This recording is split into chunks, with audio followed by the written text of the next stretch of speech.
Hey gang, the records I'm going to talk to you about today are a little bit different. We're going to look at Live Convention 81 and Live Convention 82.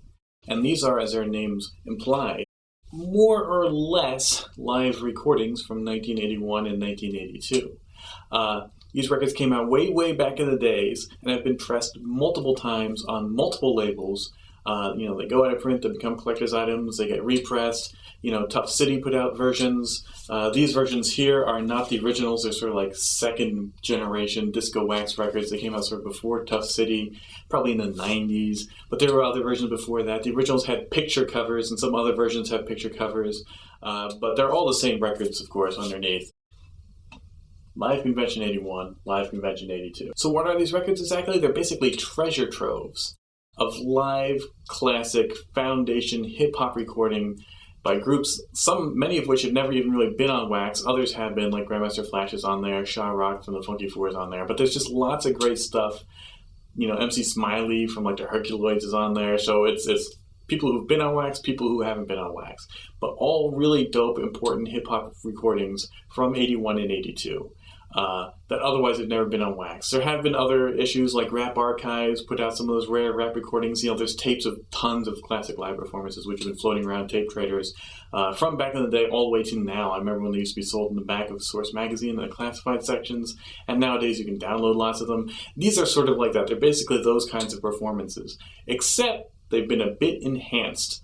Basically, whenever somebody's rapping over like a classic beat, like a, Heartbeat or something, what they did for these recordings is they took the original record, so they took the tape of them, actually Heartbeat's a bad example, but I'll get to that. So you've got the original recording on tape of the group performing over a record, and obviously the sound quality on cassettes that were recorded, very lo-fi at, parties and at clubs, sound quality is pretty poor. So what they would do is if the group was rocking over, say, Heartbeat, the DJ would play, not the DJ at the time, but the DJ now making these records, would also take a record of Heartbeat and put that music over the tape recording. So basically you'd hear much cleaner music, but with the vocals just from the tape recording. So basically, the DJ is mixing up the instrumentals, the breaks, live on these records. So he's doing cuts and scratches and stuff, mimicking the cuts and scratches and just the basic juggling that would have been done back in 1981. Not so much cuts and scratches, very little bit. I mean, again, we're talking 1981, 1982. It's more about juggling the breaks. So he's doing that live, remaking the music, basically, of the old recordings and using the old vocals on top of that. So it really cleans up the sound a lot. So it sounds a lot better than just the classic old tapes. Although, of course, the vocals still sound as hissy as ever. Now, I said Heartbeat was a bad example because what I just described is three sides of these two records. So side 1 and side 2 of Convention 82 and side 2 of Convention 81. But Live Convention 81 is actually not a live recording of a performance. It's actually a group, DJ Lightning Lance and the Hypnotic 3, recorded in the studio that they were actually going to put out on wax as a regular record. And the label, the story is a little miffy. I've seen a couple of interviews, but reading between the lines, basically my understanding is this. So they recorded the songs, and the label was going to put it out as a regular record. But instead, for whatever reason, they got not so hot on the group, or they just weren't feeling their record. They didn't wind up putting it out as a proper 12-inch, so they just sort of stuck it on the Live Convention as like, okay, we'll just put it with this, and we'll just like Grandmaster Flash and Busy Bee or whoever else on the B-side, the live recordings. So the side A is actually not a live recording. It's a studio performance, and that's a group riding over Heartbeat. That's why I said Heartbeat's a bad example, because Heartbeat, they're playing in the studio, but they're not doing anything over a live recording. It's just a plain flat-out studio performance. So there's a lot of pressings, and honestly, as far as I'm concerned personally, it's not really all that important which pressings you get. I mean, you might prefer to have the picture cover, but basically, even the original first pressings, which are certainly more expensive collector's items, they're all really sort of bootlegs, you know what I mean? Like, when they're recording the Grandmaster Flash or, the Cold Crush, whoever else performing, and then remastering the music, put it on wax, they're not paying those groups, you know what I mean? Like, this label is just kind of putting it on their own deal. Lightning Lance and those guys might have got paid a little bit, but basically nobody was getting paid. So even the original is really bootleg. So while later pressings are certainly bootlegs, and you can question just how much, did they actually go to Disco Wax Records when Tough City repressed them? I don't know, but whether they did or not, there's some pretty shady pressings of this out there, because this is a classic record that's been going on for decades. And again, back in the days, I mean, now on the internet you can find a lot of these tapes and a lot of these recordings. But back in the days, basically, this was the only way to hear it. So this was really pretty, when you were listening to this in the early 90s or something, like this was a revelation to hear these live recordings that you could never otherwise hear, including artists who basically you probably had heard legends of and stories of because they're really important founding figures in hip-hop, but maybe never ever heard perform. So this is really the only way to do it. So this is a really important record back in the day, and it still holds up, absolutely. I definitely recommend listening to them both all the way through. I mean, you'll love it. It's a great time. The Lightning Lance is really just as good. They're solid performances. They're not quite as famous, except for I believe Shot Rock was sort of down with that group, and she's on there. Shot Rock, of course, from the Funky 4+1, and but her stuff is just as good. So both sides of both records, 100% recommend. Now, you might say you've heard of other live convention records, so let me tackle that. Now, as much as these, I've sort of said these are sort of bootlegs and these are questionable, everything else is absolutely a bootleg, okay? What there is there's a mix or a CD version called Live Convention 77 to 89, and for a long time they were putting out a story. It's basically being sold through MySpace and stuff, and some online distributors picked it up. And it's a good mix. I'm definitely not going to record it's not crap. Check it out. It's more live performances done the same way, where they take the new, the better quality music and put it over the old kind of dusty tape recording, so you get the vocals mixed with the original breakbeat stuff. Although they do more shorter performance, but anyway, that's not the point. But so it's a good mix, and I recommend it. But ostensibly, it's pretty much a hoax. They basically said it was recorded at the same time these other two records were, and it just never came out. And they're, surprise, in 2007, we found the lost reel, sort of Top Shelf 88, if you remember that kind of deal. We found it and we're putting it out today, but they didn't do it. They just created it in 2007. They created it the same way, which tells you, it's just a legitimate way to do it. There's also a couple other records called Live Convention 79 and Live Convention 80. I think they're from Japan. They're on vinyl, and they're basically the same deal, except I haven't heard those. I'm not even sure if they do the whole thing about putting the fresh breakbeats on. They might just be plain vinyl pressings of classic performances that have been, again, circulated on cassettes back in the day and on the internet now. So, those are good records too. They're all good performances, because like I said, I haven't heard those records, but I've heard the performances that are on those records, I know there's a Cold Crush one, and, so I've heard all those performances. I definitely recommend them. So I recommend all the records.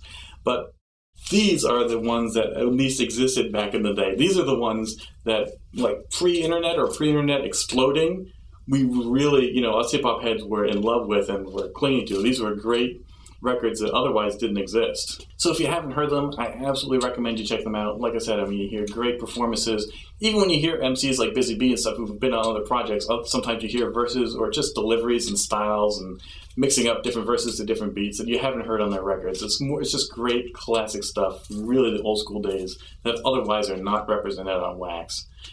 Great performances. I recommend them all. I even recommend the bootlegs, but I especially recommend 81 and 82. These are sort of the quasi-legit ones. I do think some of the artists, even back in the day, knew. Well, they all knew about them back in the day. Once the records came out, if you didn't know about them, they found out. I'm sure Grandmaster Flash knew he was on Live Convention 81 when the record was in stores. However, if they paid him in advance, if they talked to, his manager, probably not. To present the next award, star of television series Star Trek, Miss Nichelle Nichols.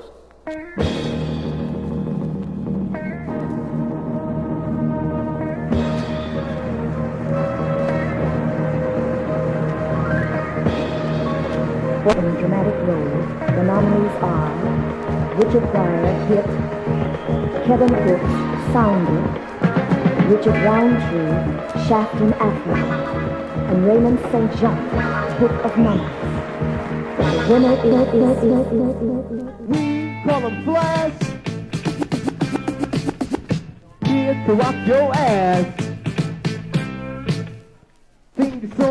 Sing a song like you sing it to the rhythm and it's all. Sing a song, get off, get it, the hopper. Come on to the non-stop. He scratch up the record, never on beat. Kicked in the ass, the word to beat. You should have talked me the dick in a half a socket. Come on, Grandmaster, let's rock. Say what?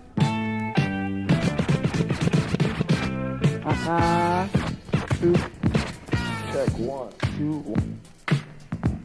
To the beat. 1, 1, 1, 2, 1, 2. On it, on it, on it.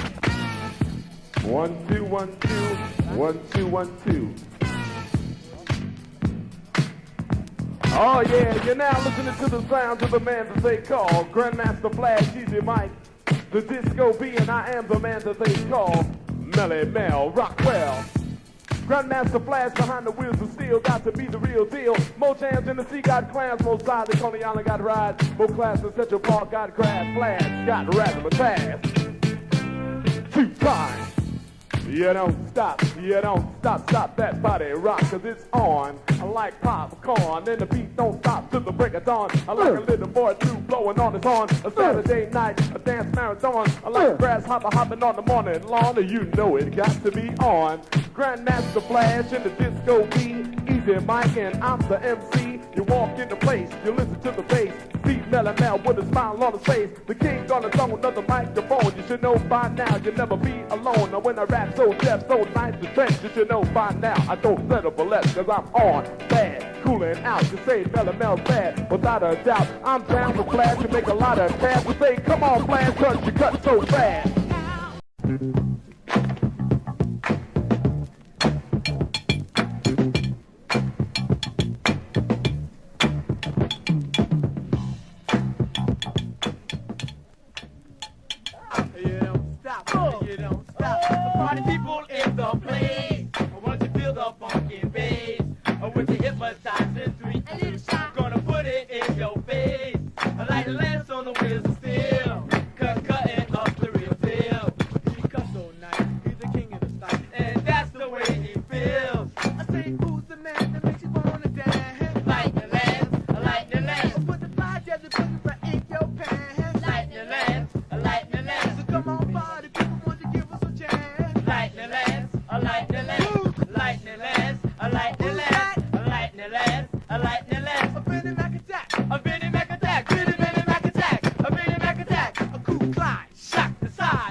Just clap your hands to the beat, huh? Because the beat make you clap your hands. You say just like a 1 for the treble and 2 for the bass. See it all, huh? Let's dog the play. You don't stop. That body rock. Just clap your hands to the short shot sounds. Brace yourself for the monster go down. Got a little news that you all can tell. The theater, huh? He got the clientele all night, y'all. If it's all night, y'all. Puerto Rico, Puerto Rico, make money, make money into the patty dance, make money into the patty dance. Throw your hands in the air and wave them like you just don't care. Getting down with these short shot sounds, somebody say, oh yeah, oh yeah. A little louder, you don't stop, you won't, don't stop, the body rock. So however deep you want to dig, whether you feel compelled to track down original pressings of the original 81 and 82, or if you just want to get some cheap represses, or hell, if you just want to listen to them all streaming online, they're great classic performances. I absolutely recommend you check them out. So that's it for me. Thanks for watching.